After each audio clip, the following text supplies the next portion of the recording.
আজকের ইফতারের টেবিলে ভিন্ন কিছু স্বাদ পেতে আপনারা এই মাশরুমের চপটি বানিয়ে ফেলতে পারেন। মাশরুমের পাকোড়া বা মাশরুমের চপ আমরা কম বেশি সবাই খেতে ভালোবাসি। প্রথমে মাশরুমটা ভালোভাবে বেছে পরিষ্কার করে নেব। বড় মাশরুমগুলো আমি কেটে একটু ছোট করে নিচ্ছি। এখন একটা পাত্রে শুকনো উপকরণগুলো নিয়ে নেব। 2 কাপ বেসন, 2 টেবিল চামচ কর্নফ্লাওয়ার এবং 2 টেবিল চামচ ময়দা নিয়ে নেব। সব শুকনো উপকরণগুলো এবার ভালোভাবে চেলে নেব। এই কাজটা অবশ্যই করে নিতে হবে। 1 চা চামচ আদা রসুন বাটা ও স্বাদ মতন লবণ ও হলুদের গুঁড়া দিয়ে দেব। সাথে দিয়ে দেব 1/2 চা চামচ লাল মরিচের গুঁড়া ও রাঁধুনি যে কোনো মাংসের মশলা, সবগুলো একসাথে ভালোভাবে মিক্স করে নেব। এখন পানি দিয়ে একটা পাতলা ডো করে নিতে হবে।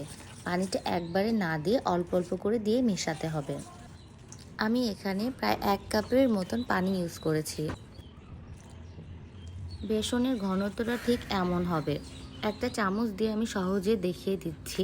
দেখুন বেসনটা ঠিক ভালোভাবে লেগে আছে, পাতলা হয়ে পড়ে যাচ্ছে না। ফ্রাই করার কিছুক্ষণ আগে 1 চা চামচ বেকিং পাউডার ও 1 চিমটি বেকিং সোডা দিয়ে নেব। এখন খুব ভালোভাবে মিশিয়ে নেব। বেকিং সোডা দিয়ে বেশিক্ষণ রাখা যাবে না। মাশরুমটাকে আমি ভালোভাবে ধুয়ে নিয়েছিলাম। এখন শুধু মাশরুমটা বেসনের মধ্যে ডুবিয়ে গরম তেলের মধ্যে দিয়ে দিতে হবে। এইভাবে একটার পর একটা মাশরুমের চপগুলো দিয়ে দেব। সবগুলো সময় নিয়ে একটু লালচে করে ভাজতে হবে। ইফতারের সময় একটু ভিন্নতা আনতে মাঝে মধ্যে এরকম মাশরুমের চপটা খুব ভালো লাগবে। শব্দ শুনেই বুঝতে পারছেন কতটা মচমচে হয়েছে। আজকে তাহলে আসি, দেখা হবে অন্য কোনো রেসিপি নিয়ে।